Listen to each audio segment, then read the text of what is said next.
সেই হিসেবে আমরা গঙ্গাঞ্চল তৃণমূল কার্যালয় এবং কেকেএসি আইটিডিসি আমাদের কার্যালয়ে আজকে আমরা পতাকা উত্তোলন করলাম। শুধু এখানে নয়, আমাদের গোগলাঞ্চলের বিভিন্ন কার্যালয়ে বিভিন্ন ক্লাবে আমরা সেখানে পতাকা উত্তোলন করেছি।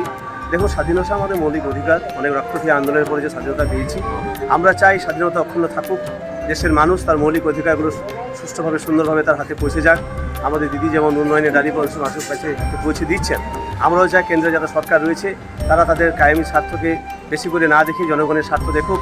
নিষ্পত্তির দ্রব্যমূল্যের যে মিল বেড়ে চলেছে তা কমাক এবং রাষ্ট্রের উদ্যোগগুলো যাতে বেঁচে থাকে এবং শিল্পপতির হাতে যাতে আমাদের কেন্দ্রীয় সরকার রাষ্ট্রের উদ্যোগগুলো যাতে বিক্রি করে না দেয়। আমাদের দেশ যাতে আর পরাধীনতা এগিয়ে নেওয়া যায়। যেমন বাংলাদেশে একটা ঘটনা ঘটেছে, আমাদের দেশে যেন গণ উদ্বুদ্ধ না হয়। আমরা যেন এইভাবেই আমাদের মৌলিক অধিকার নিয়ে আমাদের যে সংবিধান, সেই সংবিধানকে আমরা সম্মান করে আমরা সুন্দরভাবে বেঁচে থাকতে পারি। মানুষ যাতে সুখে শান্তিতে থাকে, দেশের যেন সমৃদ্ধ হয়, দেশের যেন উন্নতি হয়, দেশের সার্বভৌমত্ব বজায় থাকে, আমরা এটাই চাই আজকের দিনে।